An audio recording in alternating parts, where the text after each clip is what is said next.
तो मैं हूं जयति और आप देख रहे हो coffee with mom. First of all thanks for choosing our channel and as usual हम यही कोशिश करेंगे कि ये जो नेक्स्ट कुछ मिनट आप हमारे चैनल पे बिताओ वो आपके लिए काफ़ी यूज़फुल हो और जो इन्फॉर्मेशन हम आपको दे रहे हैं वो आपके लिए हेल्पफुल हो। चलिए शुरू करते हैं आज के टॉपिक के साथ। तो आज हम बात करने वाले हैं छोटे बच्चों के हेयर लॉस के बारे में। जी हाँ, छोटे बच्चे यानी जो पैदा हुए हैं उससे लेकर 1 साल तक के बच्चों का जो हेयर लॉस होता है वो काफ़ी पेरेंट्स को काफ़ी परेशान कर देता है। तो आज हम उसके बारे में डिटेल में जानेंगे कि ये हेयर लॉस क्यों होता है, इससे परेशान होना चाहिए क्या आपको और कब आपको अपने डॉक्टर से मिलना चाहिए और किस तरह से आप मेक श्योर कर सकते हो कि ये हेयर लॉस थोड़ा कम हो जाए। देखो हम रोक नहीं सकते, it's a hormonal thing. I talk आगे बात करते हैं इस बारे में, ठीक है। तो सबसे पहले आप समझ लें कि 6 महीने तक जो बच्चे का हेयर फॉल होता है वो बहुत ही नॉर्मल होता है। पेट से निकलने के बाद जब वो नॉर्मल दुनिया में आते हैं, लाइक बाहरी दुनिया में आते हैं, बहुत सारे हार्मोनल चेंजेस होते हैं, प्लस बाहर का पोल्यूशन, यहाँ का पानी, जब पेट में होते हैं तो वो काफ़ी प्रोटेक्टेड होते हैं। तो ये सब होना बहुत ही नॉर्मल थिंग है। तो 6 महीने तक के बच्चों के हेयर लॉस को लेके आप बिल्कुल परेशान ना हो। इनफैक्ट यू विल सी कि उनके फर्स्ट बर्थडे तक ये पूरा जो हेयर लॉस हुआ था वो रीग्रोथ हो जाएगा एंड वो लॉस जो था उसको वापस से मिल जाएगा। इनफैक्ट जब बच्चा तीसरे महीने पे होता है तब ये हेयर लॉस जो है वो बढ़ जाता है। सो इस हेयर लॉस का जो प्रोसेस होता है बच्चों का या ये जो सिम्टम होता है इसको कहा जाता है एलोपेसिया।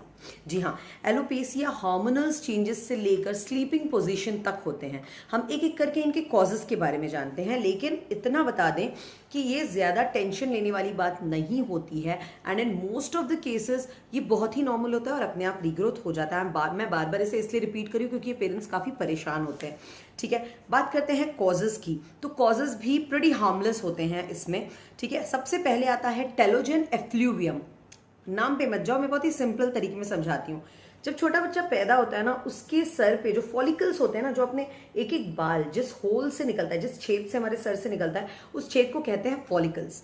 तो जो एक छोटे बच्चे के सर पे जितने फॉलिकल्स होते हैं ना, थ्रू आउट द एज उतने ही फॉलिकल्स होते हैं। यानी जब हम पैदा हुए थे और जितने फॉलिकल्स हमारे सर पे थे वही उतने ही बाल एंड उतने ही फॉलिकल्स टिल डेट हमारे सर पे रहते हैं, ठीक है। लेकिन उन फॉलिकल्स में से कुछ फॉलिकल्स टेलोजन फेज में चले जाते हैं। टेलोजन फेज का मतलब होता है रेस्टिंग फेज, यानी उससे बाल नहीं आएंगे, कुछ देर रेस्ट होगा। एंड कुछ जो बाकी जो बचे फॉलिकल्स हैं वो एनर्जन फेज में जाते हैं, यानी उनसे बाल शुरू होता है, ग्रो होता रहता है। आप अच्छी तरह से जानते हो कि हमारे सारे बाल एक साथ नहीं उगते और ना ही एक साथ टूटते हैं। पहले उगते हैं, मतलब जो कुछ कुछ उगते हैं, कुछ कुछ रेस्ट मोड पे रहते हैं, फिर ये रेस्ट मोड पे जाते हैं, फिर ये उगना शुरू होते हैं। हाफ हाफ नहीं होता, वो बीचों बीच होता है। सो आपको एक्चुअल में वो डिफरेंस दिखता नहीं है, बट ऐसा ही होता है। तो हार्मोनल चेंजेस की वजह से जब बच्चा बाहर आता है गर्भ से, तब हार्मोनल चेंजेस की वजह से जो टेलोजन फेज है वो बढ़ जाता है, यानी रेस्टिंग फेज बढ़ जाता है। तो ज्यादा फॉलिकल्स रेस्टिंग फेज पे चले जाते हैं, इसलिए बालों का गिरना या बालों का ना होना, बाल्ड पैचेस हमें दिखने लगते हैं। होते हैं ये होता क्यों है, लाइक टेलोजन क्यों बढ़ जाता है, टेलोजन फेज? तो बहुत ही सिंपल है, ये होता है ड्यू टू अम्बिलिकल कॉर्ड यानी नाभि। दोस्तों हम सब जानते हैं बच्चे की नाभि और माँ की नाभि जुड़ी होती है। इसी नाभि के थ्रू सारे न्यूट्रिशन, सारे हार्मोन्स वो दोनों एक साथ शेयर करते हैं। इसलिए जब बच्चा पेट में होता है तो माँ के बाल भी काफ़ी अच्छे होते हैं एंड पेट में बच्चे का बाल भी काफ़ी अच्छा होता है। तो जब न्यू बॉर्न बेबी होता है ना, उसके बाल काफ़ी सॉफ्ट एंड काफ़ी अच्छे अच्छे होते हैं एंड धीरे धीरे झड़ना शुरू होता है। सिमिलरली प्रेगनेंसी डिलीवरी के बाद माँ का भी बाल झड़ना शुरू होता है। क्यों?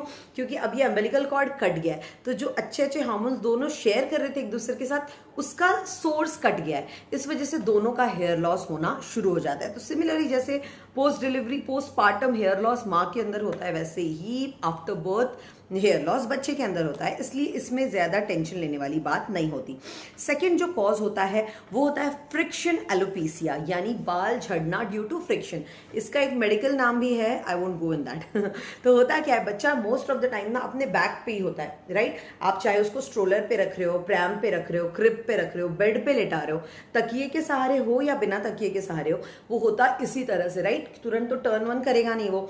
एंड वो जब इस तरह से होता है ना, तो वो घसता है, उसका जो सर है वो थोड़ा थोड़ा थोड़ा थोड़ा उसके जो हार्ड सरफेस है जिसपे वो सोया हुआ है उससे घसरन खाता है, फ्रिक्शन पैदा होती है। इसकी वजह से भी जो हेयर लॉस होता है वो होता है। तो इसमें आप क्या कर सकते हो, इसमें आप कोशिश कर सकते हो बच्चे को थोड़ा ज़्यादा टमी टाइम दो, राइट। कई बार आप देखोगे ना, जो बच्चा बहुत कुछ बच्चे होते हैं जो हमेशा गोदी गोदी गोदी करते रहते हैं, हमेशा गोदी में रहते हैं, उनका हेयर लॉस बहुत कम होता है, बिकॉज वो मैक्सिमम टाइम गोदी में होते हैं, सिर्फ कुछ देर के लिए सोने के लिए वो बेड पे बैठते हैं।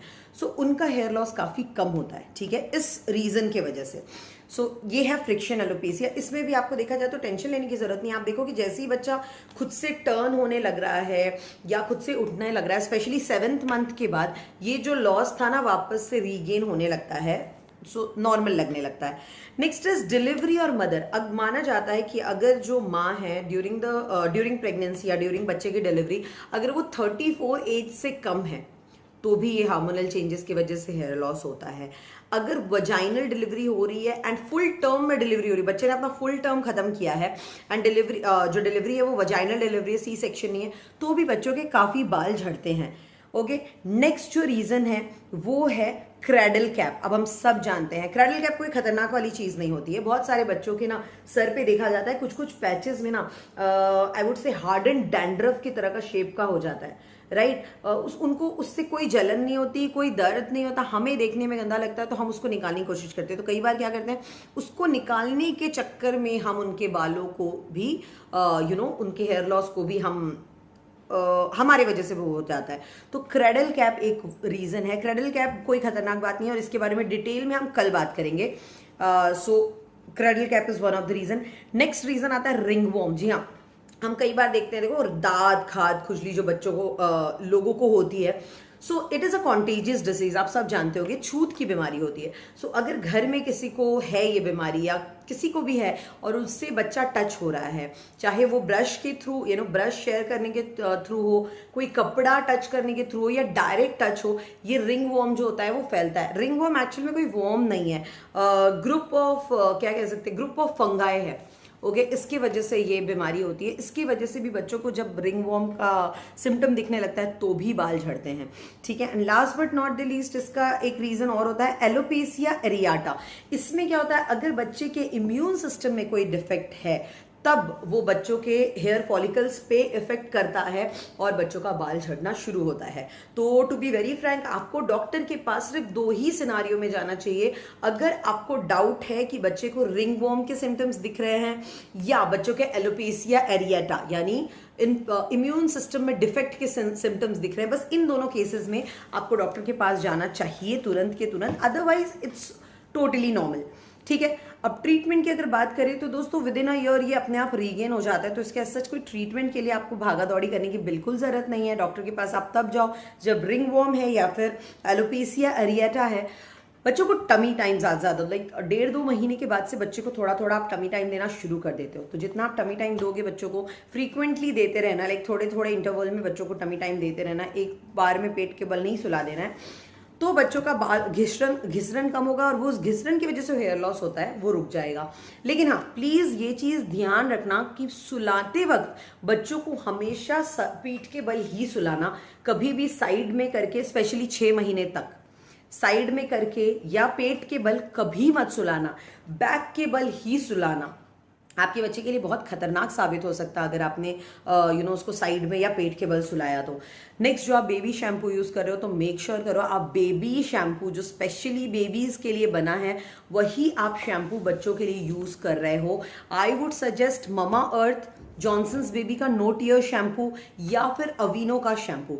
अदरवाइज मुझे बाकियों के बारे में ज्यादा पता नहीं, लेकिन these 3 things I trust completely. तीनों का लिंक मैं आपको डिस्क्रिप्शन बॉक्स में दे दूंगी, ठीक है। अवीनो खैर मेरा हमेशा से फेवरेट रहा है। अगर आप मेरे बाकी वीडियोस देखते हो तो अवीनो का लोशन, अवीनो का बेबी वॉश, अवीनो का shampoo, everything is my totally favourite every time, ठीक है। नेक्स्ट, स्क्रब मत करो बच्चों के। जो छोटे छोटे बच्चे हैं ना, लाइक 2 महीने के, 3 महीने के, क्या कर सकते हो, वॉश क्लोथ लो, एक नॉर्मल सा गमछा जिसको हम बोलते हैं, उसका एक छोटा सा टुकड़ा काट लो, उसमें थोड़ा सा शैम्पू और पानी करके उसको फेना कर लो एंड बच्चे को सिर को ना सिर्फ उससे पोंछ दो और फिर कपड़ा गीला करके साफ पानी से उसको पोंछ दो।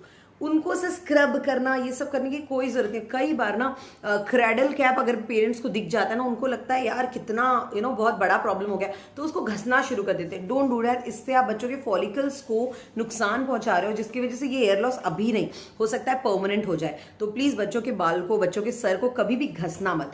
उनके बालों को ब्रश करने के लिए सॉफ्ट ब्रिसल ब्रश ही यूज करोगे। एंड मजाक में भी बड़ों का या किसी और का कंघी, टॉवल, कैप, ये सब आप बच्चों के साथ शेयर नहीं करोगे, ठीक है। रीग्रोथ की अगर हम बात करें तो देखो नॉर्मली बच्चों का रीग्रोथ भी वैसे ही होता है 40 दिनों में जैसे हमारा होता है, सो इट्स ज़्यादा टेंशन वाली बात नहीं है।